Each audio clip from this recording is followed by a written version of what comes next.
रामी। रोना बंद करो, ये ले। सबकी बहुत याद आएगी। तुम भी हमें बहुत याद आओ।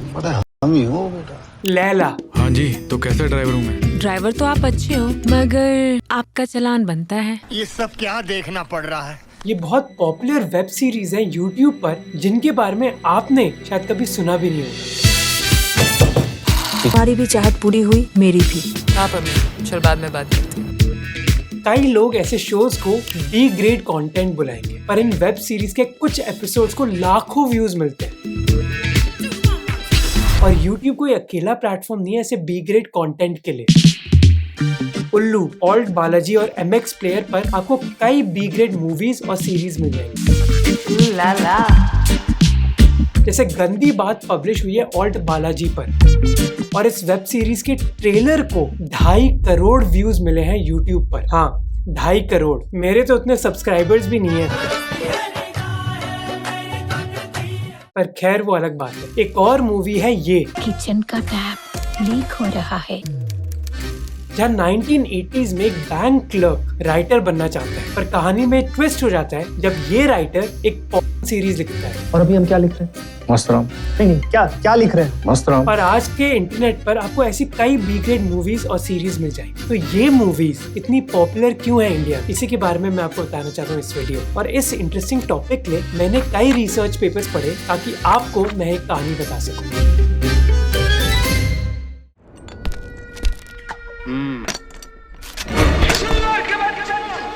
हाँ, मुझे पता है कि आप बोलोगे कि शोले कोई बी ग्रेड मूवी थोड़ी है, पर क्या आपको पता है कि जब शोले रिलीज हुई थी, एक और पिक्चर थी जो शोले को एक बहुत बड़ी टक्कर दे रही थी, और आपने इस मूवी के बारे में कभी सुना ही नहीं होगा। रंगा खुश, जिसको डायरेक्ट किया था जोगिंदर शेट्टी ने। वो एक बी ग्रेड मूवी थी, पर ये बॉलीवुड का वो समय था जब बी ग्रेड मूवीज इतनी पॉपुलर थी नहीं। उस समय की बी ग्रेड मूवीज यूजुअली डाकुओं पर होती थी और उनका बजट बहुत ही छोटा होता था, पर ये चेंज होने वाला था कुछ ही सालों में, 1980s में।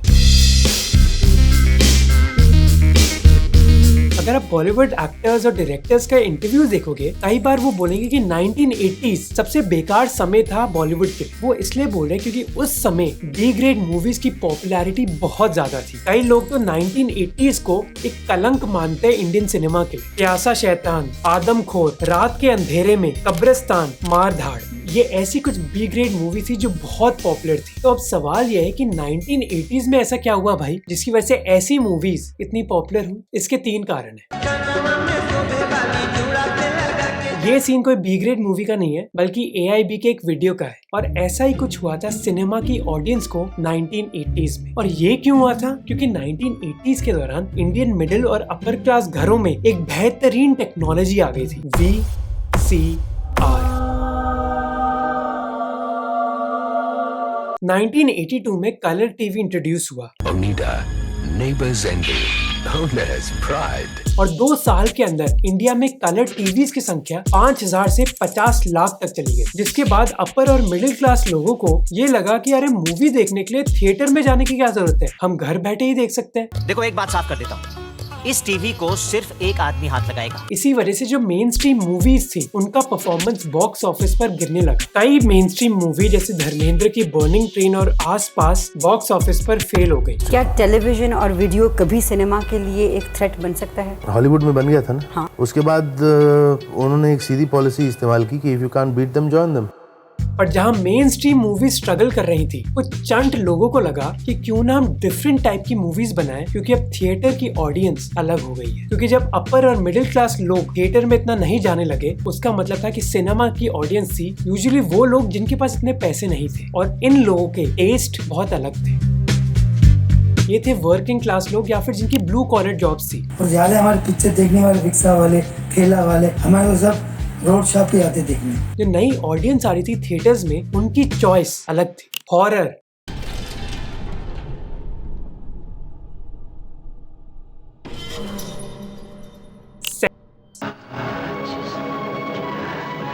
उनको ऐसी मूवीज पसंद थी। और जहां बॉलीवुड के दिग्गज प्रोड्यूसर्स जैसे यश चोपड़ा की मूवीज फ्लॉप हो रही थी, बी ग्रेड मूवीज तो बॉक्स ऑफिस तोड़ रही थी। और बी ग्रेड मूवीज के यश चोपड़ा थे 6 भाई जिनका नाम था रैमजी ब्रदर्स। रैमजी ब्रदर्स बहुत क्रिएटिव थे, उन्होंने बहुत सस्ती हॉरर मूवीज बनाई।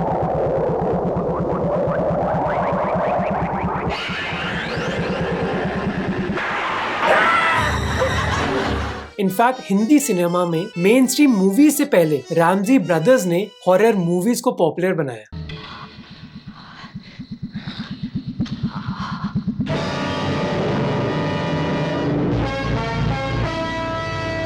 पर वो अकेले नहीं थे इस चीज में। विनोद तलवार ने 1987 में रात के अंधेरे बनाई। माइक डार्लिंग, जरा मेरी पीठ पे साबुन लगा दो ना।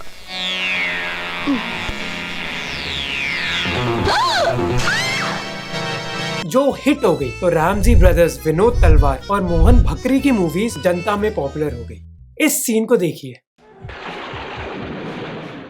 ये सब क्या देखना पड़ रहा है? आप सोच रहे होंगे कि ऐसी मूवीज इंडियन थिएटर्स में रिलीज कैसे हुई? इंडिया में तो सेंसर बोर्ड था ना, वो इसलिए क्योंकि कुछ इंडियन डायरेक्टर्स और प्रोड्यूसर्स बहुत ज्यादा चंट थे। वो एक टेक्निक यूज करने लग गए जिसको कहा जाता है बिट्स टेक्निक। इस टेक्निक में वो क्या करते, वो सीन्स शूट करते, पर वो जब मूवी सेंसर बोर्ड को भेज रहे होते क्लियरेंस के लिए, उन सीन्स को हटा देते। अप्रूवल के बाद जब वो मूवी थिएटर्स में जा रही थी, तब वो अपने कनेक्शन यूज करके उन सीन्स को प्रोजेक्टर में डाल देते। हीरोइन की भी काम करती है, उसकी दूसरी काम लड़की है जो मजबूरी से काम करती है कि पैसे के लिए, तो जो करना कर सकती है, तो उसका पार्ट बना के अलग बनाया जाता है। जब टाइम आता है डिस्ट्रीब्यूटर वो प्रोजेक्ट बंद करे, दूसरा प्रोजेक्ट चालू कर देता है। इन बी ग्रेड मूवीज की पॉपुलैरिटी को देखते हुए लेट 1980s में कई और नए डायरेक्टर्स हैं, जैसे कांति शाह। इंडस्ट्री में कांति शाह चलता है, जिन्होंने 1988 में मूवी बनाई मार धाड़।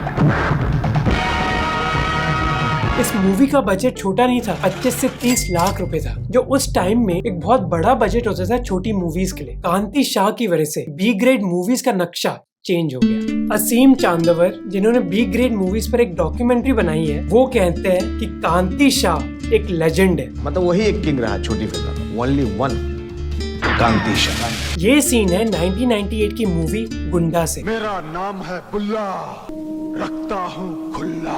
कौन है एक्टर इस मूवी के? नाम है मेरा शंकर, हूँ मैं गुंडा नंबर 1। इतना पॉपुलर एक्टर एक बी ग्रेड मूवी में। हाँ, मिथुन चक्रवर्ती अकेले नहीं थे।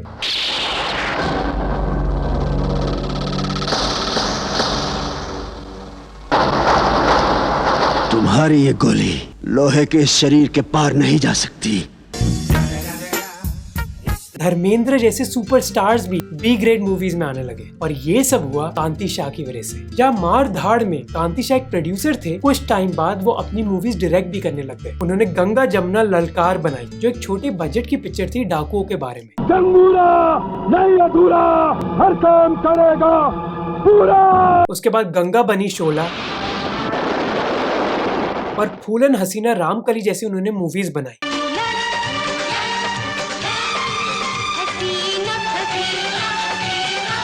उसके बाद वो ए ग्रेड एक्टर्स को बी ग्रेड मूवीज में डालने लगते, जैसे गुंडा। बुल्ला, मैं तेरी नाक में वो छल्ला पहनाऊंगा जो कोठे पर कुंवारी लड़कियों को पहनाया जाता है, जो एक सुपर हिट बन गई। मूवी के हिट होने के पीछे थे उसके क्रेजी डायलॉग। मुन्नी, मेरी बहन मुन्नी, तो तू मर गई?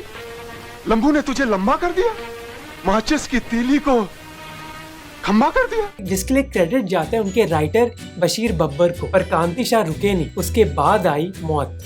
तो अब आप पूछ रहे होंगे कि इतने popular actor B grade movies में क्यों थे? क्यों, हम आपके हैं कौन? हाँ, धर्मेंद्र और मिथुन चक्रवर्ती पॉपुलर जरूर थे, पर कुछ टाइम बाद उनकी पॉपुलैरिटी गिर रही थी, क्योंकि बॉलीवुड में नए सितारे चमक रहे थे और मेन स्ट्रीम मूवीज जो थी वो इतना अच्छा कर नहीं रही थी। इसी वजह से मिथुन और धर्मेंद्र जैसे एक्टर्स को लगा कि अगर उनको अपना करियर बचाना है तो उनको बी ग्रेड मूवीज में जाना हो। और एक और कारण था जिसकी वजह से ये एक्टर्स ऐसी मूवीज में काम कर रहे थे। इन एक्टर्स को अपफ्रंट पेमेंट दी जा रही थी। कांति शाह ने इन एक्टर्स को कहा कि शूटिंग से पहले आपको मैं पैसे दे दूंगा, जो कोई और डायरेक्टर कर नहीं रहा। कांति शाह के अलावा उनके भाई भी इस बिजनेस में आ गए। किशन शाह कर सकेगा, हाथ कांपता तेरे, जिन्होंने पुलिस लॉकअप, तनागन, स्कूल गर्ल और चामुंडा जैसी मूवीज बनाई। पर जब 1980s और 1990s में बी ग्रेड मूवीज हॉरर के बारे में थी, कांति शाह ने एक और चीज चेंज करी। हॉरर से वो गए की तरफ। बेडरूम, अंगूर, एक नामर्द, गरम पड़ोसन, ये movies movies unsurprisingly super hit बन गई और इन मूवीज की कहानी एक्चुअली मूवीज की कहानियों से अलग नहीं होती। जैसे बेडरूम मूवी के बारे में, और इन मूवीज में कांति शाह ने एक बहुत क्रिएटिव टेक्निक यूज करी। इस टेक्निक को की होल टेक्निक कहते हैं और उन्होंने इन मूवीज में सीन्स इसी टेक्निक से दिखाए। क्यों? क्योंकि कांति शाह जानते हैं कि उनके ऑडियंस में कई लोग हैं जिनकी एक फेटिश है जिसको कहा जाता है वॉयरिज्म, यानी वो लोग जो दूसरों को ऐसी चीजें देखते हुए पसंद करते हैं। ऐसी मूवीज की वजह से ही 1990s और 2000s को गोल्डन पीरियड कहा जाता है, इंडियन सिनेमा के लिए नहीं बल्कि बी ग्रेड मूवीज के लिए। क्योंकि जहाँ मेन स्ट्रीम मूवीज लड़कियों की सेक्सुअल डिजायर्स को नहीं दिखाना चाहती थी, ये मूवीज यही कर रही थी। अदिति सेन जिन्होंने एक रिसर्च पेपर लिखा इस मुद्दे पर, उन्होंने कहा कि कैसे कई मेन स्ट्रीम बॉलीवुड मूवीज को यूज करती थी ऑडियंस को एक्साइट करने के लिए, जबकि बी ग्रेड मूवीज ने मेल दिखाया। जैसे शैतानी बदला में इस पीरियड के दौरान बी ग्रेड मूवीज का जो प्रॉफिट था वो भी बड़ा अच्छा था। तो इतने पैसे कैसे कमाए इन मूवीज ने? राक्षस, पुलिस इंस्पेक्टर, लालची अंकल, बेटा और एक विक्टिम। इन फोटोज में आपने कुछ नोटिस किया? ये पांचों कैरेक्टर अलग हैं पर इन सभी को एक आदमी ने प्ले किया। विनोद त्रिपाठी एक मूवी में जिसका नाम है प्यासा हैवान, और इस मूवी को किसने डायरेक्ट किया? कांति शाह। अब आप लोग बोलेंगे बी ग्रेड मूवीज में नहीं होता, ये तो ए ग्रेड मूवीज में भी होता है। जैसे दिबाकर बैनर्जी ने बनाई थी ये है परेश रावल, जिनको 3 रोल्स में कास्ट किया गया था ओए लक्की लक्की ओए में। कांति शाह ने प्यासे हैवान में ये कोई क्रिएटिविटी के लिए नहीं किया बल्कि पैसे बचाने के लिए किया। एक्टर ही नहीं, कई बी ग्रेड डायरेक्टर तो स्क्रीन राइटर्स को भी नहीं लेते थे। कई बार स्क्रिप्ट डायरेक्टर और उनके असिस्टेंट लिखते। कई बार ये डायरेक्टर्स एक स्क्रिप्ट कॉपी कर लेते किसी पॉपुलर हिंदी या फिर इंग्लिश मूवी से और कुछ चीजें बदल देते ताकि सेम ना लगे। जैसे कांति शाह ने बनाई डुप्लीकेट शोले। अरे ओ कालिया जी सरदार, जरा 2-4 ठुमका तू आज हमको दिखा दे। सावन कुमार ने बनाई खलनायिका, जो कॉपी थी खलनायक की। पैसे बचाने के लिए ये डायरेक्टर्स उन एक्टर्स को हायर करते जो बिल्कुल पॉपुलर नहीं थे, वो या तो एकदम अननोन थे या फिर स्ट्रगलिंग एक्टर थे। जैसे किरण कुमार और राजा मुराद, जिन्होंने कई मेन स्ट्रीम मूवीज में काम किया पर क्योंकि उनको कई रोल्स नहीं मिल रहे थे फिर वो बी ग्रेड मूवीज में एक्ट करने लग गए। इसके बाद ऐसे लोगों ने एक और तरकीब यूज करी, स्पीडी फिल्म मेकिंग। क्या है ये? जे नीलम, दिलीप गुलाटी, कांति शाह और उनके भाई किशन शाह एक फिल्म को लिखते, शूट करते, एडिट करते और मिक्स करते 15 दिनों में। 10 साल पहले 5 पिक्चर लगी था, खान वाली शो 5 पिक्चर मैंने 10 दिन बना दी थी। और ये इसलिए पॉसिबल था क्योंकि जहाँ मेन स्ट्रीम मूवीज कई लोकेशंस में शूट होती, ये बी ग्रेड मूवीज एक लोकेशन में शूट होती। जहाँ ए ग्रेड मूवीज स्क्रिप्ट लिखती और फिर लोकेशन चूज करती, B grade movies location choose करती और फिर स्क्रिप्ट लिखती। जैसे किशन शाह ने कहा, हम लोकेशन के हिसाब से स्टोरी लिखते, अगर हमें बंगला और स्विमिंग पूल मिल गया मानो स्क्रिप्ट खत्म। और जब वो लोकेशन में भी जाते, किशन शाह बस एक फिल्म शूट नहीं करते बल्कि 3। जैसे किशन शाह ने बताया कि वो सिलवासा जाते एक बस में 20 लोगों के साथ, 5 लड़कियां, 3 लड़के, एक माँ, एक पिताजी, 10 आर्टिस्ट और 36,000 रुपए, और इससे वो 3 फिल्म्स बना पाते। अगर एक मूवी में एक बाथरूम सीन था तो वो तीनों मूवीज के बाथरूम सीन एक साथ शूट कर लेते। ऐसा ही वो करते किचन सीन, बेडरूम सीन या फिर पूल सीन। इसी वजह से जब आप किशन शाह की मूवीज देखोगे आपको उधर दिखेगा कि कैसे उन्होंने गुजरात में राजपीपला का पैलेस अपनी 20 मूवीज में यूज किया। उन्होंने कहा कि उस हवेली में इतने कमरे और सीढ़ियां थी कि हम 15,000 रुपए देकर एक दिन के लिए वो पैलेस रेंट करते और 15-20 सीन्स शूट कर जाते। इसी वजह से एक एवरेज बी ग्रेड मूवी की कॉस्ट बस 5 से 6 लाख रुपए थी। मेरे पास आपकी तारीफ नहीं, मेरे पास 3 लाख रुपए मैं पिक्चर बना सकता हूँ, पर पैसा कमाती वो करीब 20 लाख। अब ये बहुत कम है ए ग्रेड मूवी से, पर जो रिटर्न ऑन इन्वेस्टमेंट है वो बहुत हाई है। ये मूवीज आपको बड़े थिएटर्स में नहीं दिखती, बड़े शहरों में। ये मूवीज रिलीज होती छोटे शहरों में, स्मॉल स्क्रीन थिएटर्स पर। जैसे प्रोड्यूसर सुनीता द्विवेदी ने कहा कि ये फिल्म्स गांव में बहुत चलती, पर जैसे 2010 का समय आया तब इन मूवीज की पॉपुलैरिटी कम होने लगी। पहला कारण था कि सिंगल स्क्रीन थिएटर्स कम हो रहे थे। कांति शाह ने कहा कि अगर सिंगल स्क्रीन्स अभी भी मौजूद होते तो मैं एक बादशाह होता। ऐसा क्यों? Best in class seats, 7.1 Dolby surround. India में मल्टीप्लेक्स थिएटर्स आने लगे और इन थिएटर्स के साथ आई मिडिल क्लास और अपर क्लास की ऑडियंस। ये लोग लो क्वालिटी मूवीज नहीं देखना चाहते थे बल्कि इनको अच्छी मूवीज चाहिए थी जिसमें बड़े बड़े स्टार्स होते।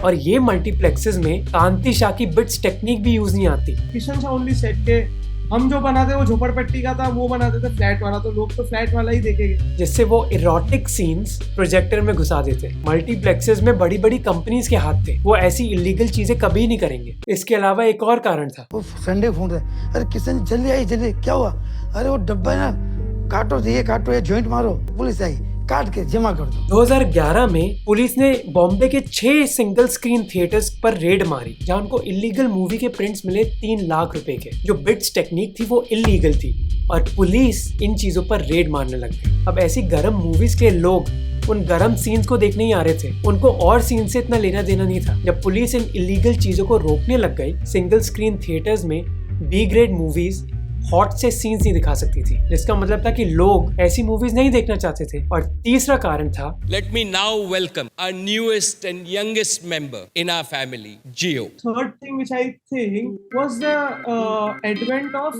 Mobile technology and internet. जब लोग मोबाइल पर देख सकते थे जो वो देखना चाहते हैं, उनको मूवी थिएटर जाने की क्या जरूरत है। 27 मार्च को जब त्रिपुरा विधानसभा में कार्यवाही चल रही थी, तब विधायक साहब अपने टैबलेट पर पॉर्न वीडियो देख रहे थे। वाह क्या सीन है।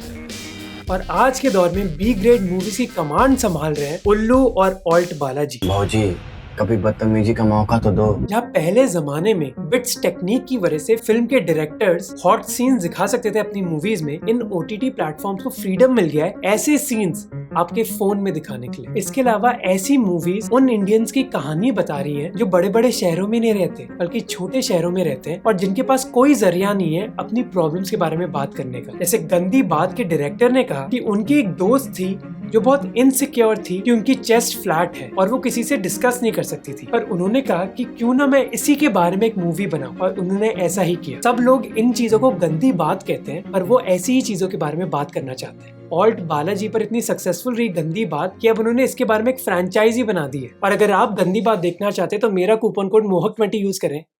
मजाक कर रहा हूँ यार, इतनी भी खराब सिचुएशन नहीं हुई है चैनल की। इसके डिस्काउंट कोड के लिए तो आप एक्साइटेड हो गए होंगे, लेकिन जब मैं बोलता हूँ सब्सक्राइब करने के लिए तो वो तो नहीं करते। ऐसी मूवीज देखने के लिए पैसे देने होंगे, पर सब्सक्राइब फ्री में कर सकते हो, तो सब्सक्राइब कर लो ना।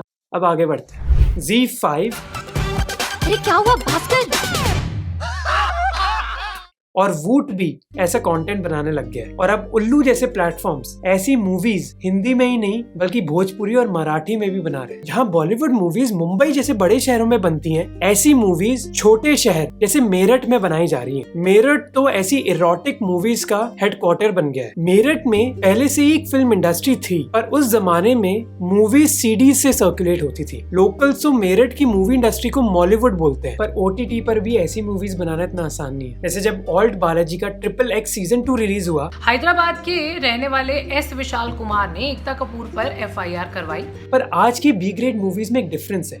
1980s में बी ग्रेड मूवीज कंपटीशन दे रही थी मेन स्ट्रीम मूवीज को, पर आज ऐसा नहीं है। आज ऑडियंस दोनों चीजें देख रही है। अब बी ग्रेड मूवीज का एक बहुत बड़ा कंट्रीब्यूशन है इंडियन सिनेमा में। उन्होंने हॉरर मूवीज इंट्रोड्यूस करी, और आज की बी ग्रेड मूवीज ऐसी चीजों के बारे में बात कर रही है जिनके बारे में ओपनली बात नहीं होती। पर इस चीज में एक रिस्क भी है कि वो उन्हीं चीज को ऑब्जेक्टिफाई कर रही है जो ऑडियंस देखना चाहती है, जैसे सेक्सिज्म। अब एक सवाल के बारे में मैं बहुत सोच रहा था कि इंडियंस ऐसी मूवीज क्यों देख रहे हैं और वो सीधा क्यों नहीं देखते। फिल्म कंपेनियन ने अपने आर्टिकल में इसका एक अच्छा आंसर दिया। इसके 2 कारण है। पहला कारण है कि इंडिया में कोई बात ही नहीं करता, जो क्यूरियोसिटी या फिर जिज्ञासा है वो कैसे सॉल्व करेंगे। दूसरा है कि ऐसी मूवीज देखने में इतनी शर्म नहीं है। ये की तरह है पर नहीं है। तो वो लोग जो ऐसी मूवीज देखते हैं वो अपने आप को बोल सकते हैं कि हम कोई गलत काम नहीं कर रहे, हम तो बस एक मूवी देख रहे हैं। मैं तो बस ये उम्मीद करूंगा कि ऐसे प्लेटफॉर्म में जो मूवीज बन रही है वो बोल्ड टॉपिक्स के बारे में जरूर बात करें, पर रिस्पॉन्सिबली बात करें। वीडियो अच्छा लगा तो प्लीज सब्सक्राइब करना। बहुत मेहनत लगती है रिसर्च और इंटरव्यूज लेने में लोगों की ऐसे वीडियोस बनाने के लिए, तो प्लीज सब्सक्राइब करना। और ये वीडियो अच्छा लगा तो आपको ये वीडियो भी अच्छा लगेगा, जहाँ हम बात करते हैं फीमेल सेक्सुअलिटी के बारे में, कि इंडिया में हम लड़कियों की सेक्सुअल डिजायर्स के बारे में क्यों नहीं बात करते। तो इस वीडियो को जरूर देखना।